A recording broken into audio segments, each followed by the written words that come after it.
ఇంకో పక్క రాష్ట్రంలో పెద్ద ఎత్తున పడవలు కానీ వలలు కానీ మరణించినప్పుడు ఎక్స్గ్రేషియా కానీ సకాలంలో ఇస్తున్నాం. నేను ఒకటే హామీ ఇస్తున్నా, ఇప్పుడే కలెక్టర్తో కూడా మాట్లాడాను. ఈ తీరం మనదే, బోటు మందే, వేట మందే, రాజీ లేదు. ఎవరైనా వస్తే వెంటాడతాం, వేటాడతాం తప్ప ఇక్కడికి అలో చెయ్యం. మర్యాదగా చెప్తాం, వాళ్ళు కూడా వినాలి. ఎవరెవరి హక్కులు వాళ్ళు కాపాడుకోవాలి. వాళ్ళ కోసం మన జీవనోపాధి కోల్పోవడం కరెక్ట్ కాదని మరొక్కసారి హామీ ఇస్తున్నా. అందుకే మన తీరంపై మనకే పూర్తి హక్కులు. పొరుగు రాష్ట్రాల వాళ్ళు రావడానికి వీలు లేదు. పూర్తి నిఘా పెడతాం. ఎవరో బార్డర్ దాటి వచ్చినా వెనక్కి పంపిస్తాం. ఇప్పుడే చెప్పా, శాటిలైట్ తిరుగుతా ఉంటుంది. బోట్ ఎంటర్ అవుతానే కలెక్టర్కి మెసేజ్ వస్తుంది. అక్కడి నుంచి ఎవరిని అలో చేసే పరిస్థితి ఉండదని మరొక్కసారి మీ అందరికీ హామీ ఇస్తున్నా. మొన్నటి వరకు పెట్రోలింగ్ బోట్లు అడిగారు. ఇప్పుడు అంటున్నారు ఇది కాదు, ఒక 200 మెకనైజ్డ్ బోట్లు ఇస్తే మన సరిహద్దుల వరకు ఎంత చేపలుంటే అన్ని చేపలు పట్టుకొని మేమంతా కూడా విదేశ మార్కెట్లో ఉత్పత్తి ఎగుమతి చేస్తామనే పరిస్థితికి వచ్చారు. తప్పకుండా 200 మెకనైజ్డ్ బోట్లు శాంక్షన్ చేయడానికి నేను సిద్ధంగా ఉన్నా. అది కూడా సబ్సిడీ 60% ఇస్తాం. మిగిలింది రుణాలు ఇప్పించి మిమ్మల్ని ఆదుకుంటాం. అందుకే మళ్ళీ మళ్ళీ చెప్తున్నా, తీరం మనదే, బోటు మనదే, వేట మనదే. ఇది సిబిఎన్ మాట.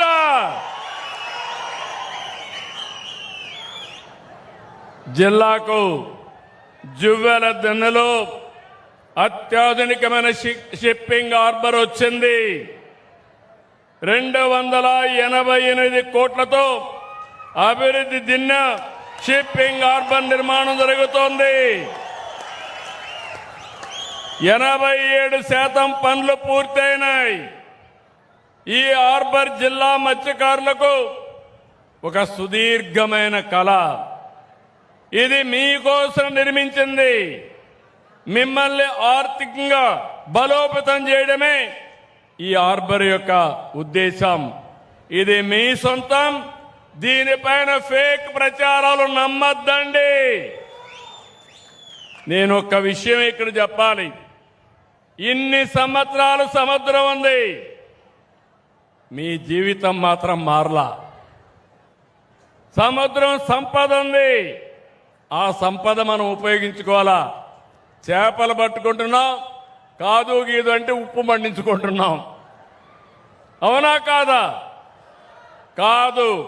నా ఆలోచన చేపలు పట్టుకుంటాం, అదే సమయంలో కొత్త కొత్త టెక్నాలజీలు, సీవీడ్ కల్చర్ ఉంది, గేమ్ చేంజర్.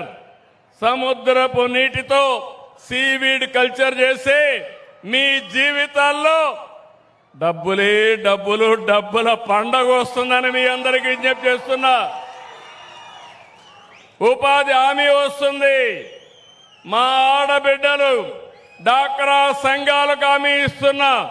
మగవాళ్ళు వేటకపోతే మీరు సీవీడ్ బండిచ్చి దాన్ని అమ్ముకుంటే ఆదాయం పెంచే మార్గాన్ని చూపించే బాధ్యత మీ అన్నగా నాదని మరొకసారి మా డాక్రా సంఘాలకు హామీ ఇస్తున్నా.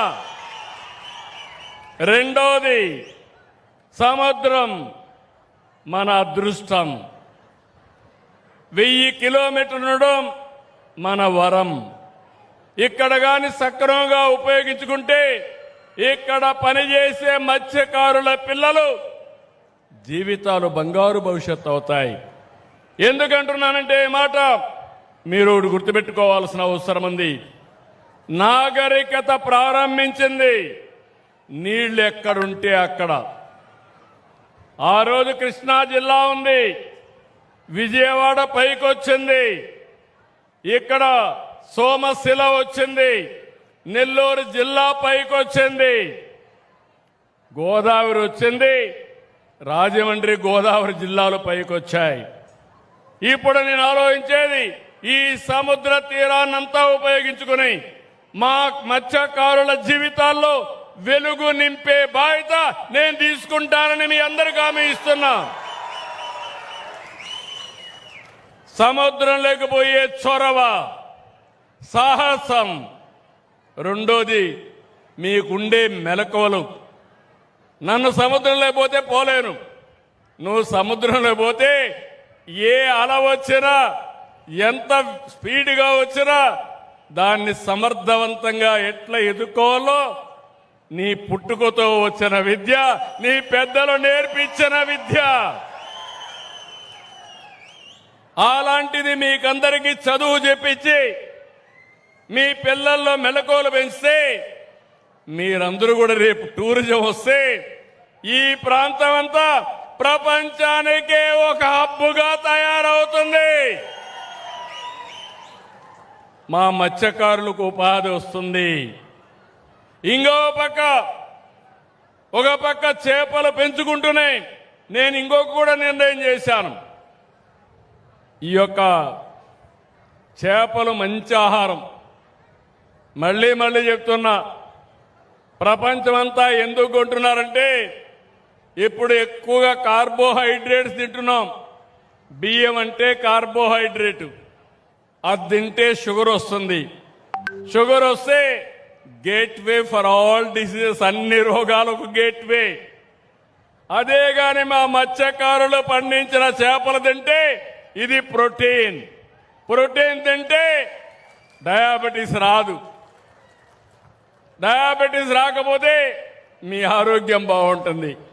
నేను ఈ మధ్యకాలంలో రైస్ తినడం మానేశా. నేను తినేది ప్రోటీన్ తింటున్నా.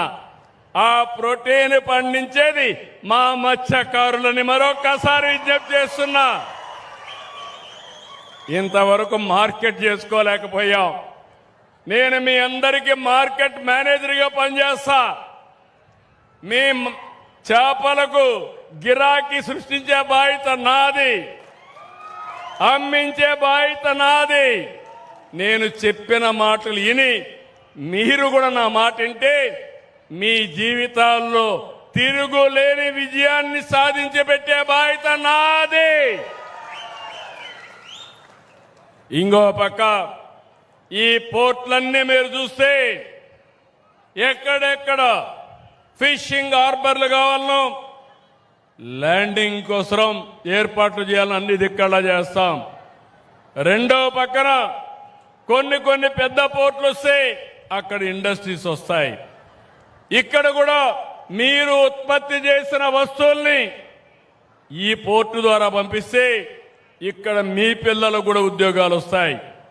చేపల బట్టే పిల్లలు చేపలతోనే ఉండిపోవడం మంచిది కాదు. ఈరోజు ప్రభాకర్ రెడ్డి గారు ఉన్నారు, కృష్ణారెడ్డి ఉన్నాడు. వీళ్ళు నెల్లూరు జిల్లాలోనే పుట్టారు. వ్యాపారాలు చేసుకుంటూ 10 రూపాయలు సంపాదించారు. నా మత్స్యకారులు ఎందుకు ఆ విధంగా తయారు కాలేరో నేను చూస్తానని మరొకసారి హామీ ఇస్తున్నా.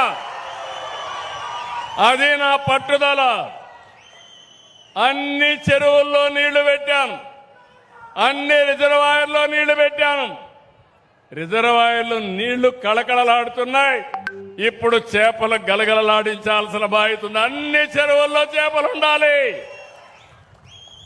ఆ చేపలు అందుకుని అమ్ముకునే హక్కు మా మత్స్యకారు సోదరులకుంటే అది నిజమైన సంపద అని చెప్పి కూడా నేను మీకు తెలియజేస్తున్నా. ఇక్కడే సాగర్ డిఫెన్స్ ప్రాజెక్టు పెట్టినప్పుడు మీకు అనుమానాలు క్రియేట్ చేశారు. ఎవరికి అనుమానం వద్దు. ఇది దేశ రక్షణ కోసం చేసేది. ఇందులో పనిచేసే వాళ్ళందరికీ మన ఊర్లో ఉండే వాళ్ళకి స్కిల్ డెవలప్మెంట్ చేసి మీకే ఉద్యోగాలు ఇప్పించే బాధ్యత మేము చూసుకుంటా.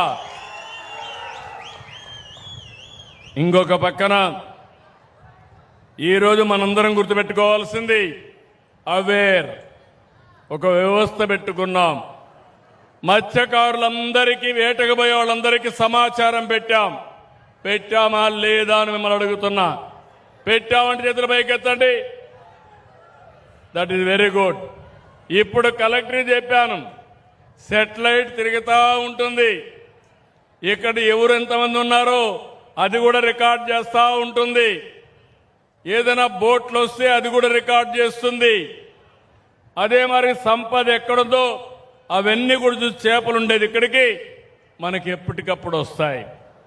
దీన్ని ఇంకా పగడ్బందీగా అమలు చేస్తాం.